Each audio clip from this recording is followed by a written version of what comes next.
Dieu ou l'homme, qui ouvre réellement le chemin? Pourquoi, dans le milieu évangélique noir, toute réussite est-elle considérée comme une bénédiction, même lorsqu'elle implique des sacrifices, des nuits sans sommeil et des épreuves difficiles, et même si, en apparence, il n'y a aucun mérite humain évident? Pourquoi ces croyants attribuent-ils chaque succès au réma de Dieu, affirmant que Dieu le voulait ainsi? Pourquoi cette perception est-elle si différente chez les chrétiens occidentaux, qui voient souvent le succès comme le fruit direct de l'effort, de la discipline et de la persévérance humaine? Depuis toujours, chaque réussite soulève la même question. Qui est à l'origine de ce succès? Est-ce notre effort, notre discipline, nos sacrifices, notre intelligence? Ou est-ce une force qui nous dépasse, ce que beaucoup appellent la grâce de Dieu? Regardons la réalité en face. Nuit blanche, heure loin de la famille, rejet, déception. Et pourtant, certains attribuent leur succès à Dieu, d'autres à leur propre travail. Comment deux personnes ayant les mêmes histoires, les mêmes réalités, les mêmes luttes et efforts peuvent percevoir leur succès de manière radicalement différente? L'une y voit une bénédiction de Dieu, l'autre un résultat direct de ses efforts et de sa persévérance. Cette divergence, mystérieuse et profonde, échappe même aux plus brillants intellectuels du monde. La grâce divine, le regard des Noirs chrétiens. Dans de nombreux pays sous-développés, les croyants voient la vie comme un cadeau, leur talent comme un don et les opportunités comme une ouverture de Dieu.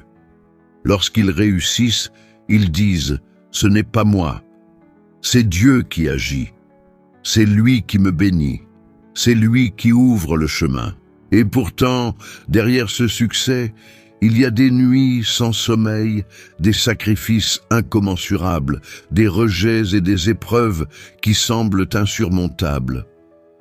Malgré tout, ils reconnaissent que tout vient de Dieu.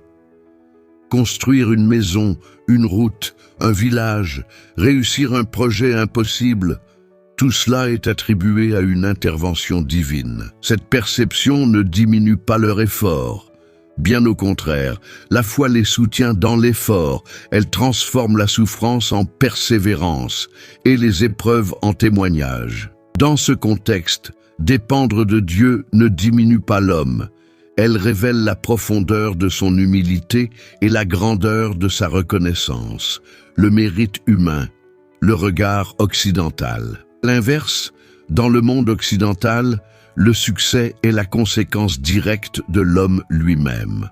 Il dit « C'est mon travail, ma discipline, mon sacrifice, c'est ma détermination qui a ouvert le chemin. » Là aussi, derrière chaque réussite, il y a des nuits sans sommeil, des heures de solitude, des refus et des échecs répétés. Mais il attribue tout à son effort, à sa constance, à son intelligence et à sa capacité à agir sur son environnement.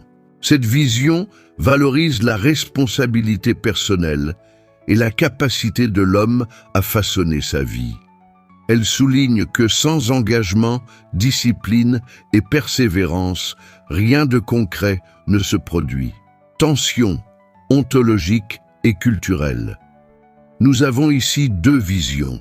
Le peuple noir et les croyants dans les pays pauvres attendent Dieu, reconnaissent sa main dans chaque succès et voient la vie comme un équilibre entre effort humain et grâce divine.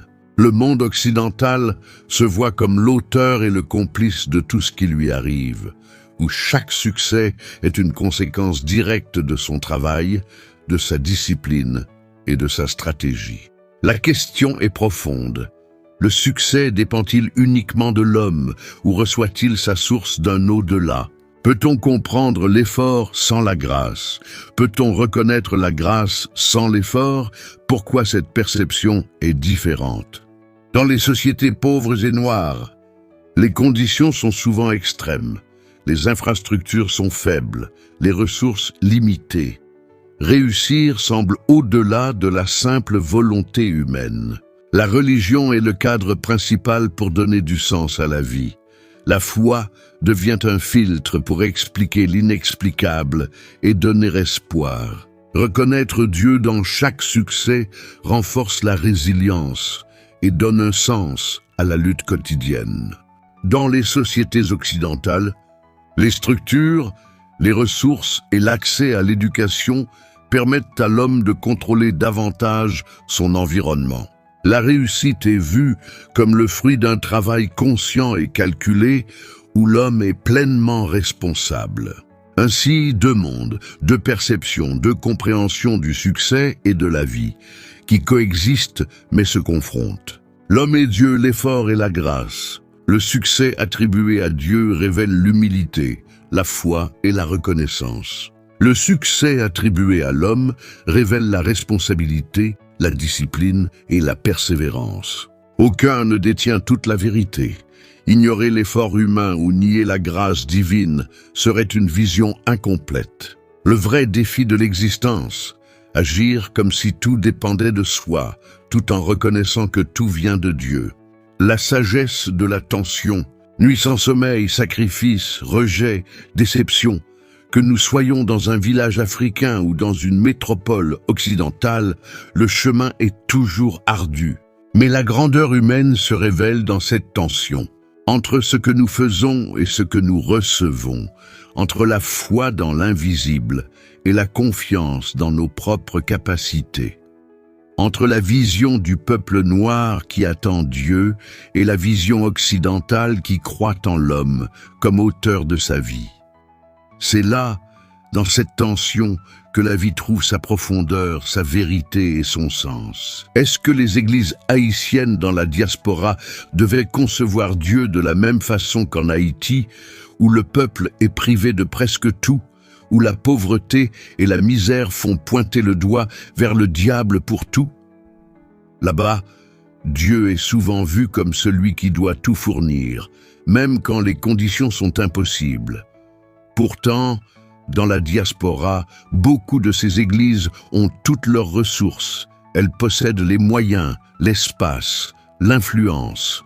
Alors, pourquoi continuer à présenter Dieu comme celui qui doit tout donner, comme si le peuple était impuissant et naïf?